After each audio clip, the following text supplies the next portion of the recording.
Oke, assalamualaikum warahmatullahi wabarakatuh. Ya, di sini saya akan melanjutkan video tadi. Sekarang kita posisinya sudah di klien, yang dimana klien ini kita fungsikan sebagai attacker juga. Nah, untuk tools yang kita gunakan nanti menggunakan tools Loki, dimana kalian bisa mendownloadnya di kolom deskripsi video ini. Nah, untuk IP dari attacker ini kita menggunakan IP statik 10.10.99 yang berada dalam satu network antara router 2 dan router 6. Kemudian misalkan udah bertanya nih, apakah bisa attacker menggunakan IP lain atau tidak menggunakan IP yang sama dengan router 2 dengan router 6? Tentu saja bisa, dengan dua catatan. Pertama, pastikan si router ini terhubung secara fisik dengan misalkan pakai port switch antara komunikasi yang dilalui router 2 dan router 6. Kemudian yang kedua, pastikan dari router 2 dan router 6 ini sudah diaktifkan fungsi service routing OSPF-nya. Sehingga nanti kita akan melakukan analisis khusus untuk di routing protokol OSPF-nya. Nah, Loki ini kita sambil buka aja ya.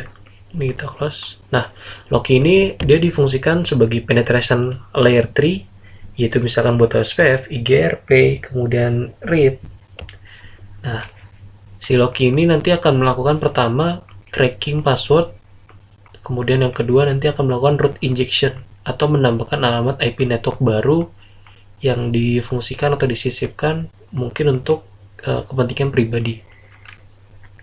Ini kita sambungkan dulu connection. Ini masukin yang relay, kemudian OK. Kemudian kita run. Dan pilih yang routing OSPF. Nah, secara otomatis nanti akan muncul list IP routing protokol OSPF yang saling atau yang sedang berlangsung antara router 2 dan router 6. Ini muncul karena adanya hello packet, yaitu sebuah komunikasi yang biasanya dilakukan dari router satu dengan router yang lain ketika menggunakan routing protokol OSPF. Jadi istilahnya kayak kita misalkan ke tetangga nih, nah kita silaturahminya kayak gimana? Nah kalau router ini silaturahminya dengan mengirimkan hello packet secara periodik 10 detik setiap kalinya. Nah inilah yang menjadi salah juga. Kadang untuk antisipasinya adalah mematikan hello packet sehingga tidak muncul atau tidak ada dalam list ketika kita menggunakan penetration tools layer 3. Kemudian kita cracking ya, ketekan word list. Nah ini password.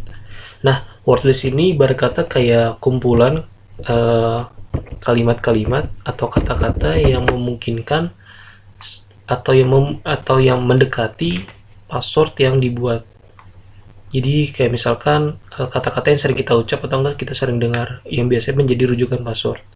Nah ini saya bikin cuma 33 line sebagai sampelnya doang. Sebenarnya untuk wordlist ini sendiri itu bisa lebih dari 10.000. Makanya untuk cracking seperti brute force, kemudian crack PW kayak gitu biasanya digunakan atau dijalankan di atas spesifikasi perangkat yang cukup besar atau baik. Ini kita karena sampel cuma 33 line. Oke, di sini ada kata kunci yang tadi udah kita bikin di video pertama, yaitu ini password, iki password, dan ini password. Oke, di sini ada mode brute force, kemudian useful character set, karena kita cuma buat sampel dan tidak terlalu banyak untuk wordlistnya, kita tanpa menggunakan dua fungsi ini. Kita langsung crack aja. Nah, keluar kan passwordnya, ini password. Oke, kita lari ke connection. Area yang digunakan di OSPF-nya 0, kemudian tipenya out cryptography.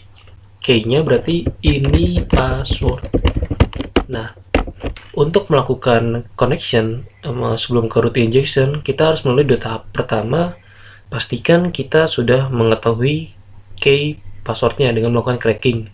Kemudian yang kedua, kita harus mengetahui key ID-nya. Nah, key ID itu yang kita pas pertama kali konfigurasi. Ada key chain, kemudian ada key ID, kemudian key string kan, kemudian crypto algoritmenya. Nah, untuk mempermudah dalam pemahaman ya, ini saya coba jalanin video di server. Nah, kita aktifkan fungsi debug injection. Jadi ketika ada komunikasi yang menggunakan atau yang melalui OSPF, itu akan muncul notifikasinya atau historinya. Nah, ini kita tinggal mengirimkan hello paket. Nah, oke, di sini ada beberapa stage sampai ke tahap yang terakhir full. Nah, ketika di tahap full kita baru bisa melakukan root injection. Kalau kita lihat di notifikasi debug IP OSPF-nya, ini ada komunikasi yang dilakukan 10.10.99 atau IP attacker. Nah, ini yang masuk nih. Oke, ini kita matiin dulu ya debugnya. Debug IP OSPF injection. Nah, dan mau debug juga di router 2. Kemudian kita show IP root di router 6. Di router 2 juga kita show IP root, dimana untuk listnya baik di aplikasi di Loki maupun di show IP root di router 6 router 2 itu list table-nya atau table root itu pasti sama. Nah, sekarang kita akan menyisipkan ke router 6 network baru. Ini bisa difungsikan sebagai jalurnya si attacker. Kita add.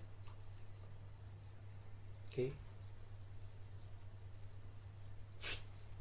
Coba kita cek di router 6. Oke, masih belum masuk ya. Ini masih. Nah, ini baru masuk. Kita cek lagi di router 6. Nah, sudah masuk ya. Dengan otomatis dia lari langsung pakai OSPF. Via-nya nanti dia melalui via attacker. Nah, ini kan rada aneh kan. Kalau misalkan secara default atau normalnya, dia itu pasti via-nya si IP routernya. Nah, misalkan ke 10.10.2, nah ya kan, atau 10.10.1, ini langsung diarikan ke IP attacker. Nah, ini yang bahaya nih, nanti seluruh data komunikasi akan mudah ditrace oleh IP attacker. Nah, sekarang di router 2 misalnya kita tambahin yang baru nih 199.190, kemudian 183, tambahin di router 2. Nah, ini masih proses ya.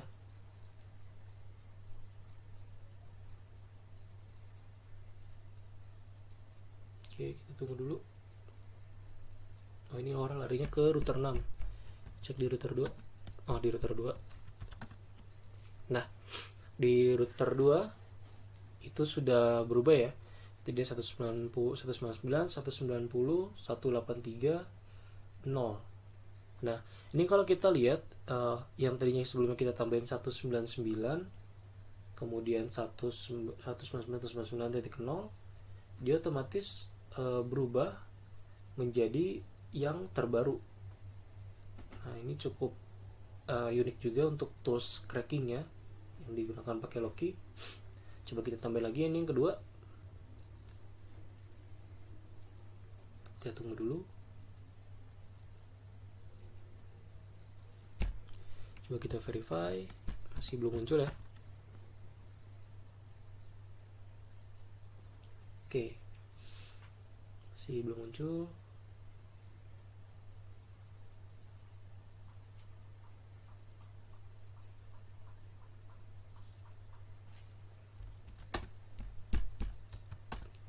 Oke, baik di 123, baik di router 2 dan router 6. Untuk yang terbaru nih 191.33 belum muncul. Nah, kita add lagi biar nggak penasaran ya. Kita add lagi nih. Apakah muncul?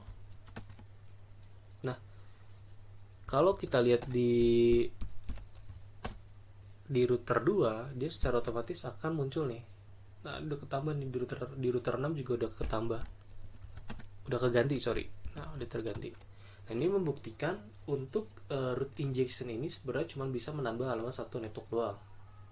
Dengan catatan mungkin secara list ini kita ada network sebelumnya nih 199, 183, 133. Tetapi nanti dia merepresentasikannya hanya satu network terbarunya aja atau yang terupdate, yaitu 133. Nah, udah dari ini apa yang akan difungsikan oleh attacker? Nah, biasanya nanti dia bisa menyelipkan IP host, misalkan dia bikin server fake atau phishing nih yang menggunakan alamat IP host dalam satu network ini. Jadi kan otomatis kalau misalkan ditaruh di skala besar, si klien ini bisa langsung akses ke sini 199, 190, 133. Padahal jalurnya melalui jalur si attacker. Nah, ini yang bahaya, bisa terjadinya sniffing atau capturing data yang bersifat pribadi. Nah, itu saja. Sekian, terima kasih untuk video kali ini. Mudah-mudahan banyak bermanfaat ya. Dan tadi di video pertama kita ada cara authentication MD5 nya. Kemudian di video kedua kita melakukan cracking sekaligus truth injection. Saya akhiri untuk video ini. Jika ada yang ingin mau ditanyakan dari teman-teman, silakan di kolom komentar YouTube atau di email saya di novelisf@gmail.com. Mohon maaf kalau ada salah-salah kata karena sama-sama belajar. Wassalamualaikum warahmatullahi wabarakatuh.